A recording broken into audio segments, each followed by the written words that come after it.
Hey, Justina, my name's Kylie. I'm with Ringen SEO and Digital Marketing. I wanted to first thank you for your patience. I know it's been a couple weeks since you requested this video. We've had an overabundance of requests. So again, thank you for your patience. I did want to point out first that I wasn't able to locate some things for you that I generally would like to do this video. I'm going to go ahead and do it anyway, but there is some confusion on my part here on where you're actually located, because I know you said Oklahoma City. But then some things are pulling up Boise, Idaho. So I just am getting conflicting information here. So I apologize in advance if I'm doing this on the wrong location. There's three things that I wanted to talk to you about today. First three things are the three things are content, citations, and backlinks. These are going to help you grow your business organically and get more exclusive real estate leads. First thing we're going to talk about is content. So what I'm going to do is pop on over to the website that was linked here in your contact information. I'm not sure if this is your personal website, if this is a brokerage website, or what this is. I wasn't able to find anything other than this, so we're just going to roll with this one. I have the website here, Law Property Management, pulled up. And since we're here, we're going to go ahead and talk about content first. Content isn't just the words that are on a page. Content is also the images on a page and how they're saved. So having images on your website saved as buyer intent type keywords and key phrases is going to help you bring in these exclusive leads organically online through search engines. Content is also words on your page as well. And content is king in the eyes of Google. So having at least 1,500 words on any page you're trying to be found for is king, right? It's vital.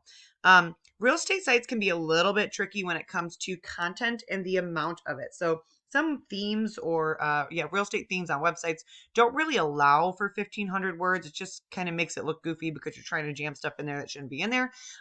So basing that off of your local competition. What do my competitors have? And then one-upping from there. So just wanting to beat your competitors. That's a good example of how you could, get the amount of content that you need without going overboard or making things look silly. Besides that, content is also what's behind images on your page. So site titles, alt tags, meta descriptions, etc. This is all back-end type stuff. Making sure that all those things are optimized to their fullest potential is also going to help bring you in better quality exclusive leads. With that being said, we're going to pop over to this little snack pack or map pack here, as we call it. This is going to be where we talk about citations. Now, you may be asking yourself, well, what are citations and how do I get those? Well, citations are anywhere that your business name, address, and phone number are listed, and that would be through various directories online. Facebook, Instagram, LinkedIn, Yellow Pages, Twitter, Zillow, Realtor.com. These are all citations or directories that can help bring you power to your Google My Business page. Your Google My Business page is going to have the best results as far as bringing in leads. So if you can get yourself somewhere in these top three positions or as close to as possible by, pushing reviews from past clients, getting those citations, optimizing your Google My Business page with photos and saving them correctly. These are all things that are going to help you bring in more business. Again, I don't know if you have a Google My Business page. I didn't find one, but you're not in the top three here. And ideally, that's where I would think most people would want to try to be. I also didn't find you down here. So this would be organic listings down here. And organic, by organic, what I mean is this is where your website would potentially rank. Trying to optimize both of them so that you have, rankings in the top three of the map pack, but then also ranking on page one organically so that you generally have, or essentially have two avenues where people can come through to find you. We're going to pop to a different page here. This is a paid tool that I use. It's called Ahrefs. It's essentially a site that shows me the power that's coming to a website. This is where we're going to talk about backlinks, the third thing I wanted to talk to you about today.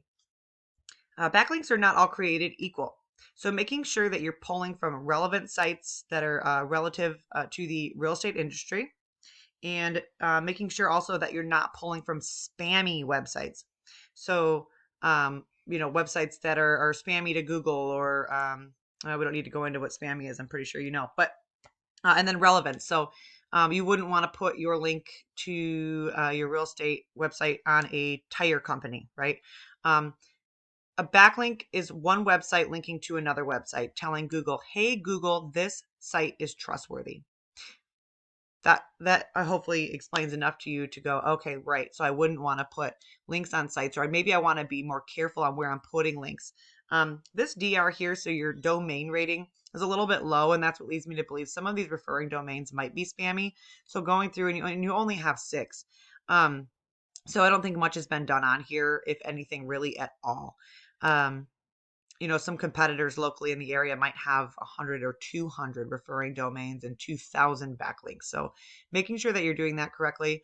And then this in here, your organic keywords, is actually where I figured out that, or actually got some confusion. So property management, Boise, Idaho, but then your profile say Oklahoma City. So I'm not sure where you're trying to promote your business, but it's a little bit conflicting, and I'm sure that's hurting you as far as online presence and all that is concerned. So might be something worth looking into and just seeing where you're really trying to pull stuff from, unless you are branding yourself in both areas. I really don't know your specific situation. So with that being said, I hope that this information is useful to you and you're able to use it to bring in some more additional business for 2021. If you have any questions, concerns, want to reach out, I'm more than happy to answer them for you. And I would also love some feedback after you watch this video. Thank you so much. And like I said, good luck 2021.